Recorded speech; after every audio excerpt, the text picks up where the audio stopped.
body shapes. You can be different, I can be different, but whatever be your body shape, you'll surely fall somewhere between slim or fat. However, it's true that the degree of how slim you are or how fat you are might vary. So in this lesson with me, Michelle, you are learning different words to talk about how fat or slim you are or maybe someone else is. You'll also learn how to not be too direct when you're telling someone that they are fat or slim. So here we have some amazing words on the board, and the first word that we have is thin. The word thin, of course, talks about being slim, but is it a positive word or is it a negative word? Well, it's a negative word. It has a slight negative connotation to it, and if you tell someone that you're too thin, it might not come across as a very good example of saying that they are slim. So thin means someone with too little flesh or too little fat. All right. So you could say that she's very pretty, but she's too thin. This means that she's very beautiful, but she's too thin, which means she has very little fat and not very little flesh. The next one that we have is somebody who is very skinny. So obviously you must have guessed it from the word. A skinny person has just skin. You can see the skin and the bones together, and you can see that they're really, really thin. So someone who is a bit more thinner than thin is a skinny person. Someone who is very thin. There are people who love to be skinny, and people, go on diets. They stop eating for weeks just to look skinny. However, there are people who do not like to look very skinny, and if you are one of them, then you may be not liking other people also who look very skinny. So you could say, I don't like his looks. He's too skinny for me. So you think that that person is too thin, way too thin for you. Right. So here we have the third one. And the third one we have is scrawny. So scrawny is someone who is even more skinny than skinny. So we are going in that order. More thinner than thin is skinny, and more skinnier than skinny is scrawny. So a person who is scrawny, you can see their bones. You can see the shape of their bones. Obviously, literally, you cannot see their bones, but you can see the shape of their bones because they're just very thin. So you could see the shape of their bones.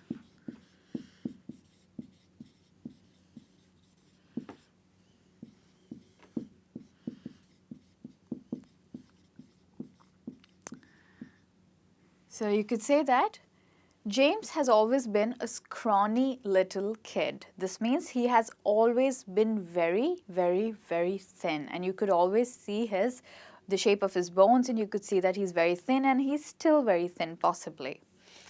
The next one that we have is gaunt. It gets even more negative with this word. Till here we are talking about body types, but when we use the word gaunt, we are talking about someone's health condition. So a gaunt is a very thin face, and the thin face is not out of lack of flesh, it's out of bad health or illness. So when someone has a very slim face or a thin face out of illness, that's when they look gaunt, or that's when they have a gaunt face. Thin out of illness. It's not good to look gaunt at all. You should be taking care of people. If somebody looks gaunt to you, they should see the doctor. So you could say that Emma looks gaunt and grey. This means she has a very thin face and her looks are very dull, and she possibly is suffering from some illness. The next one that we have is emaciated. That's how we pronounce this word. Emaciated. Right, so this wouldn't be emaciated, but it would be emaciated. So emaciated also talks about someone's health condition. Somebody could look gaunt, but you're emaciated when you're really very sick, and it's like being dangerously thin. That's the word for it. When you're dangerously thin, you're suffering from some serious illness, that's when you look emaciated. Usually there's a disease called anorexia. People who are suffering from anorexia look emaciated. This means they look undernutrition, which means they haven't had enough food, or the food that they are having is not helping them gain any weight. So emaciated is dangerously thin.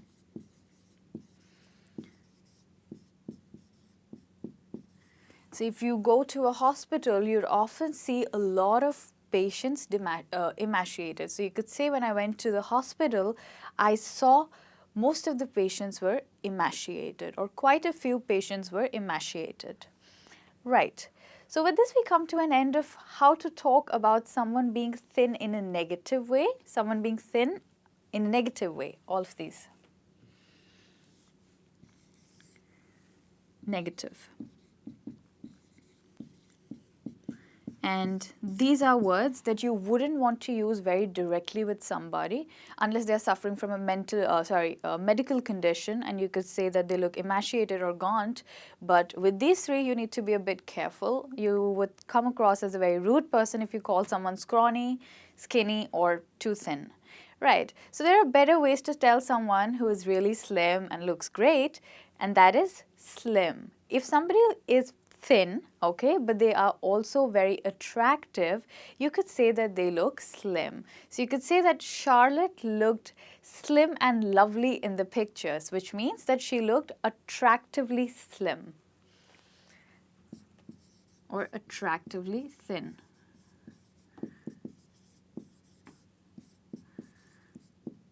Right. Here we have the next one, slender. So slender is someone who is very slim, of course, but they're not just slim, they're very graceful as well.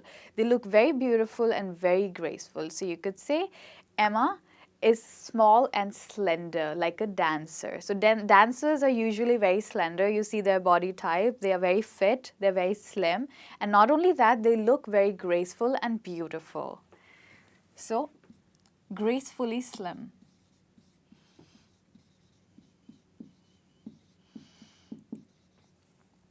The next one that we have with us is someone who is lean.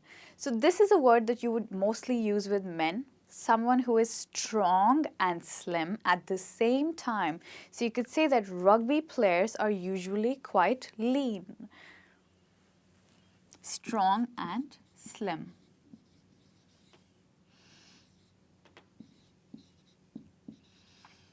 Right. Or you could also say that long distance runners usually have a lean body, which means a fit and a strong body. Right, the next one we have is petite. That's how we pronounce this word. Petite. So this is a French word which means someone who is very small but slim and beautiful. This is usually used for women who are quite slim and beautiful. So you could say that she's a petite beauty.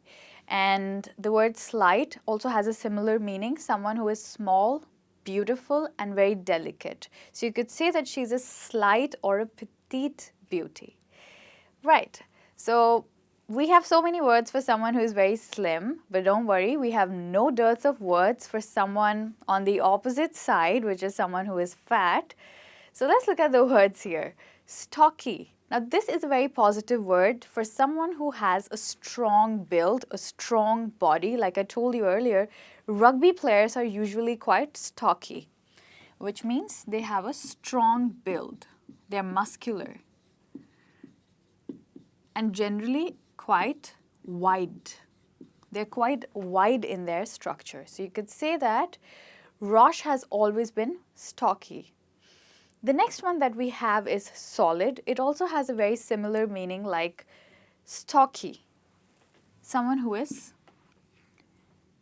slightly fat but strong. So you could say that James has always been solid since he's a child. The next one we have is big. Now this gets a bit too direct to say to somebody, you're quite big, which means you're quite fat, and you would want to avoid saying that. So how to use it in a sentence? If at all you want to use it, you could say that Sophie's gotten too big. Was she always like that? So this means that she's gotten very fat. Had she always been like that earlier as well? So someone who is fat. So big is directly for someone being fat. The next two that we have is someone who is plump and chubby. Okay, now that's a very cute one. You usually use it for young kids, young children who are fleshy, who've got some cute flesh, and they look very vibrant with their flesh. And they're very cute and soft to hold and cuddle. So plump and chubby is used for young children. And if you want to use it in a sentence, that you could say that Sasha was admiring the baby's plump legs, or Sasha was admiring the baby's chubby cheeks. The last one that we have is someone who is overweight. Now, just like emaciated, this is also a medical condition. It's the opposite for emaciated. Emaciated is a person who is too thin because of a medical condition. Overweight is a person who is too fat because of a medical condition. So if you go to a doctor, he might tell you that you're overweight if you're too fat, and it has a slightly clinical tone. And in other cases, if somebody is extremely fat, the doctor might call that person obese. Obese. This is a higher degree of being overweight. With this, we come to an end of today's lessons where we learned about different body shapes and how do we talk about someone who is too slim or too fat, and how to be not too direct or sometimes too direct. I hope you learned a lot and that you'll come back for more lessons with me. Bye-bye.